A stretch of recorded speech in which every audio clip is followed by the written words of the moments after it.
இந்த செய்தியாளர்கள்லாம் பார்த்தீங்கன்னா, இந்த தமிழ் செய்தியாளர்கள்லாம் யார் இளிச்சவாயன், எவனை போட்டு தாக்கலாம் அப்படின்னு அலைஞ்சிட்டு இருப்பானுவோ. இப்போ அண்ணாமலையும் அதே லிஸ்ட்டில் கொண்டு வந்தானுவோ. போட்டு பொல பொலன்னு எல்லாரையும் விட்டு வெளுத்தோன்னே இப்போ எல்லாம் அடங்கிட்டானுவோ. இப்போ ஏஎன்என் டிவிக்காரன் இப்போ இந்த வேலையை ஆரம்பிச்சிருக்கான். இந்த செய்தியாளர் கேட்ட கேள்விக்கெல்லாம் பதில் சொல்கிறதால தான் இந்த மாரி ஏறி குதிக்கிறானுவோ.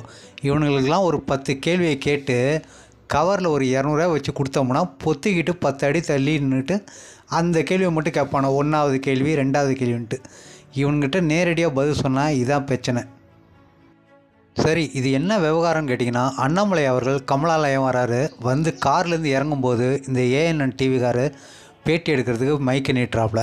திரு அண்ணாமலை அவர்கள் அப்பயே சொல்லிட்டாப்புல, நான் தமிழ் பத்திரிகை எல்லா பத்திரிகையும் சேர்ந்து நான் பேட்டி கொடுக்கும்போது உங்களுக்கும் நான் கொடுக்குறேன்னு சொல்லிட்டு நவுந்து வராப்புல.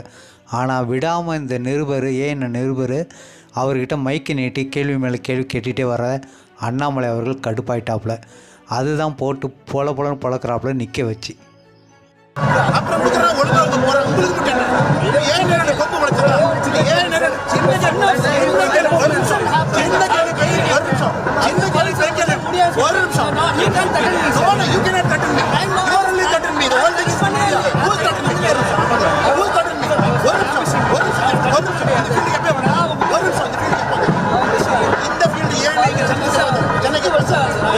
பார்த்ததை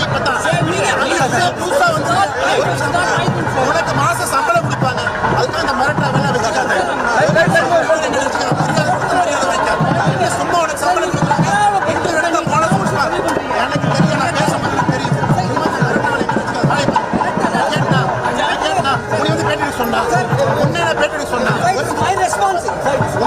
It is not your responsibility. You are working for a channel for monthly salary. Is it your responsibility? Are you working for free? Are you working for free? Are you working for free? Then get out.